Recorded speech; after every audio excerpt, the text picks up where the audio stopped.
they've been through a lot, and what we've noticed is nothing because we haven't seen them at all. But I think that we can make observations about what might be happening, and I think it's a disaster. And I would like to look at a timeline of what's happened for Meghan, because over time she started off, and there was no question that she had her values were about forwarding Meghan. You know, that's what it's about, and about, you know, covering that with a bit of charity work. How lovely. So she meets a prince, and how fantastic, a fabulous life of Prince, and it goes on, and look, interesting life. And then it turns out he's got some problems, and it's like, wow, you know, we know how to deal with this in California. We'll sit on the beach, we'll light some candles, and we'll talk it through. And for Harry, it shows that he has some serious issues which aren't easily resolvable, and he's angry, and it's like, oh wow, we know how to do this. How about a little bit of storytelling? Maybe write a book. So he writes a book, and it comes out, and it comes out, and it comes out, and then it's kind of got ugly, and it's still not cured. And this is very unattractive, because which part of this is putting Meghan forward? Which part of this is helping the charity, which is what she likes to do, you know, where she started? And it seems that he's come out with these issues halfway through therapy sessions. He's not out the other side, and this is a tremendous embarrassment to her.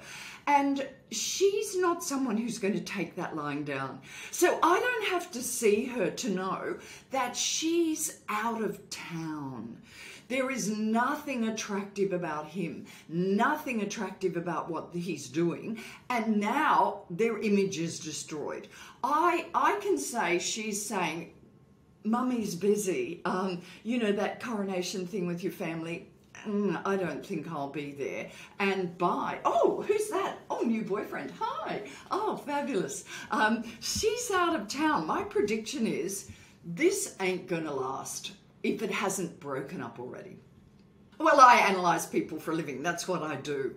And I could see in her where her intention was, and her intention was for herself. She's an actress, and I see not just one-off incident, but over time, how she will change her approach. She changes her walk. She changes her smile. She changes her arm swing. She changes fast and in the moment, depending on what she feels is required.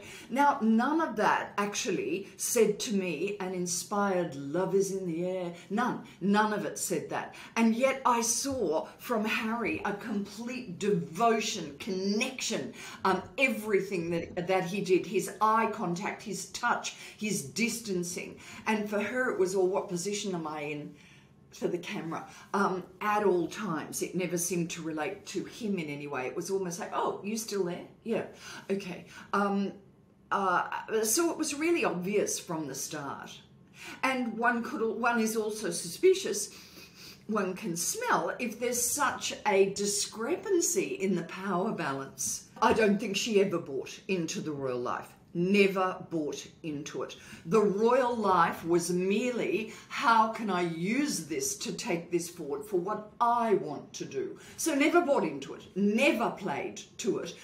Just how can I take that into where I want to go, and fought against it at all times. So never did. It suited her that Harry seemed to have got into a mental state where he has projected his mother onto her, and therefore I wouldn't be surprised if she plays up and calls herself Mummy's busy, Mummy's this. I wouldn't be surprised.